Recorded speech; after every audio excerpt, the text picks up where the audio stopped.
K.V. Singh, Chairman NMF, Vice Chief of Army Staff, Vice Chief of Naval Staff, Vice Chief of Air Staff, Admiral Ashok Kumar, and MSc, Lieutenant General Khandare, Principal Advisor DOD, Vice Admiral Gormade, Air Marshal S.P. Dio, Shri S.P. Shukla, Shri Alok Kumar, MD SBI, DG Coast Guard Rakesh Pal, Principal Staff Officers, Flag Officers, Heads of Think Tanks, Officers and personnel from all the three services and the Coast Guard, officers from the MOD, esteemed veterans, industry partners, friends from the media, ladies and gentlemen. It's indeed a matter of privilege to be here with all of you at the second edition of Swavlamban seminar. In a short span of time, I think we have come a long way. And last year, the Honorable Prime Minister had flagged off this journey, but by unveiling 75 challenges to the industry. And it gives me immense pleasure to be here with you now that the challenges have turned into opportunities yielding astounding results. In a sense, संकल्प से सिद्धि तक हम तेजी से आगे बढ़ रहे हैं. Our resolve is to be self-reliant in defense, and the audience is well aware that the emerging global scenario has made it amply clear that as a navy and as a nation and as the armed forces, Atmanirbharta is no longer merely an economic imperative, but rather a strategic necessity. The supply chain shocks which resulted from the COVID pandemic and the ongoing conflict in Europe have forced industries worldwide, including the Indian industry, to reimagine their strategies, realign their supply chains, and explore ways to reduce their vulnerabilities to strategic shocks. So, self-reliance, therefore, is becoming equally important for Indian industry across sectors and more so in the defense sector. So, dependence on others for one's defense needs is a strategic vulnerability that must be overcome. So, towards this end, Bharat Sarkar has a clear vision. The Ministry of Defense has clear policies and plans.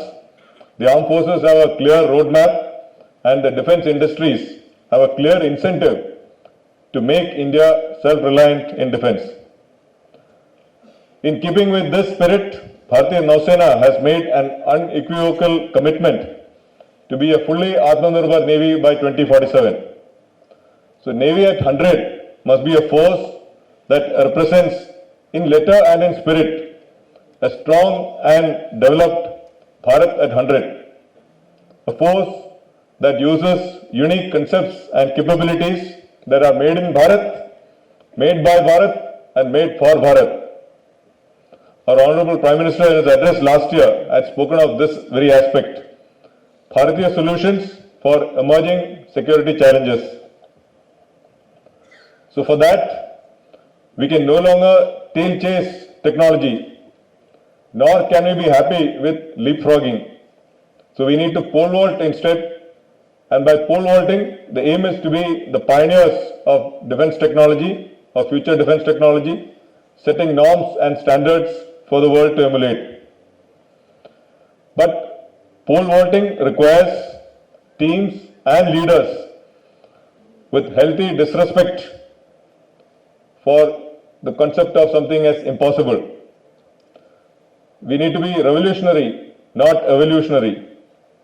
And the human mind needs to be challenged to achieve impossible feats. Grand challenges often tend to kindle and inspire humans. In this age, we cannot be satisfied by just merely moving from, say, email to instant messaging when wearable devices to read very thought are being developed. So, Bharat must be a trendsetter and not a follower. And that is what we need to aim for. So I want to highlight here that an extraordinary proportion of the technical knowledge and innovation during the 19th and the 20th century came from hobbyists, priests, rectors, domain experts, and not so much from scientists. Examples are Reverend Thomas Bayes, who made the Bayesian theorem, Reverend Greg Garrett, who invented the submarine, Reverend Gilbert White, the naturalist, M.J. Berkeley, who discovered fungi, Reverend William Greenwald, the archaeologist, and so on and so on, Thomas Malthus, etc. So put it squarely, I would say that innovation is not just the arena of scientists, but anyone who's keen, who's got an inquisitive mind, who's passionate, and above all, who's got domain expertise. So let me bring this out by an example, a live example. On the 1st of July 2015, our Honorable Prime Minister Shri Narendra Modi ji launched an ambitious and forward-thinking program called Digital India, kickstarting the cashless and digital economy in India. So we fast forward it about 8 years. India is leading the world with over 100 billion digital financial transactions being recorded annually, and the number is steadily growing. So, taking inspiration from this, the Indian Navy initiated its first step as an idea by one of our officers, Captain Vasu Dheeraj, towards a cashless and digital Indian Navy in 2020 by developing a business model and proof of concept with a startup called Atomosphere for offline transactions at the high seas based upon a dual chip card system. So this project was brought to life by the State Bank of India, which took the initiative forward by embedding the offline solution into their existing online solution and paving the way for the maiden trials on board INS Vikramaditya in 2021. Since then, the system has been successfully tested and tried on board a ship each at the Western Naval Command, Eastern Naval Command and the Southern Naval Command, in addition to INS Vikramaditya. So today we will be taking a giant step with the SBI when the Honorable RM launches the SBI NAV e-cash card for implementation pan-Navy. I would like to bring to the notice of the audience here that this system is ready for implementation every domain where there are restrictions on real-time internet connectivity or internet usage, or where is non-availability of internet due to being in a remote location. So Bharat, I would say, should aim to be a trendsetter and not a follower, and that is what we intend to do in our own small way through Sprint and Swavlamban. It is rooted in the first front that our nation took on the 15th of August 2022, that is of Viksit Bharat, or big resolve. As Gautam Buddha said, what you think, you become. So our nation, with its sights on becoming a fully developed country in the next 25 years, is marching confidently into Kartavya Kal to gain our rightful place in the global order. So there is no limit to human imagination and no limit to human achievement except the limit that we put on ourselves. And the beauty of innovation actually lies in actively embracing failure, as brought out in the morning session today. So this journey must be underpinned by the entrenched spirit of doing one's duty and doing it well that the Navy has imbibed, coupled with a deep sense of Kartavya that our defense ecosystem now exudes, and the results are truly assuring. So last year we sought solutions to 75 challenges, received more than 1,000 responses as brought out in the film, declared 118 winners under this 7 Sprint and the Sprint Prime, and concluded over 100 technological development agreements between IDEX and industry. So these include a number of global firsts, game changers and force multipliers. So the Navy's aim is to go beyond linear growth and adopt compounding, or rather exponential growth. One technology leading to multiple solutions, multiple offshoots, and each in turn producing numerous products and so on. And I can proudly say that we have had a dream start with this year. And my compliments to our DIO, NIIO, defense industry, MSMEs, startups, and academia for breaking the glass ceiling and showing the world what we are capable of. Particularly here I want to mention the contributions of Commodore Gulaya and Surgeon Commander Arnav Ghosh for their ability to think and innovate for the Navy and the nation. In many ways, this success draws from and feeds into the marked spur in innovation across the fields that we are witnessing in our country.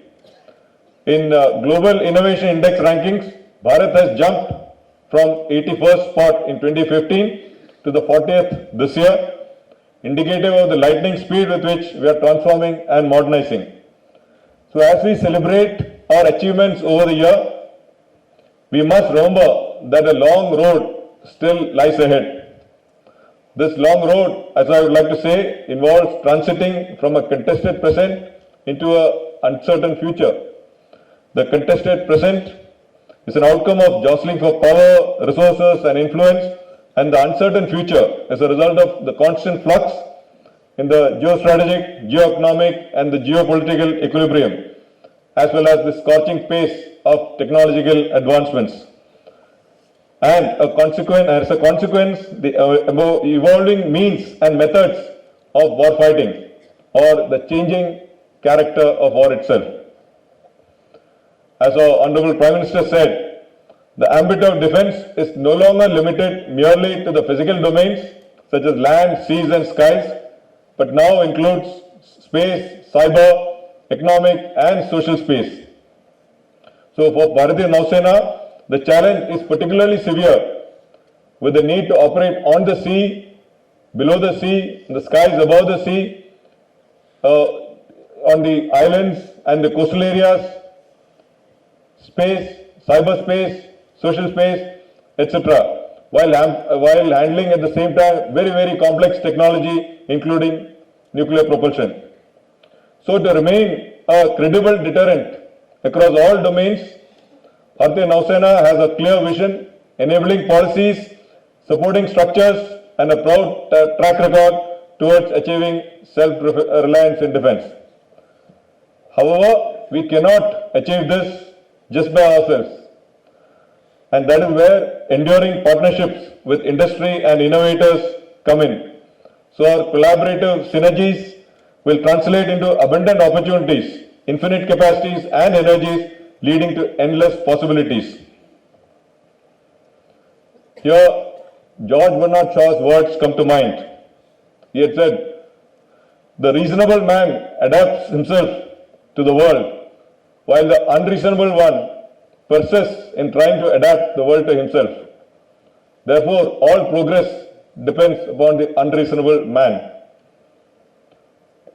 Therefore, we need to find such unreasonable men and women, or I would say mavericks, and nurture them in our service, in our industry, in our academia to take our organizations forward.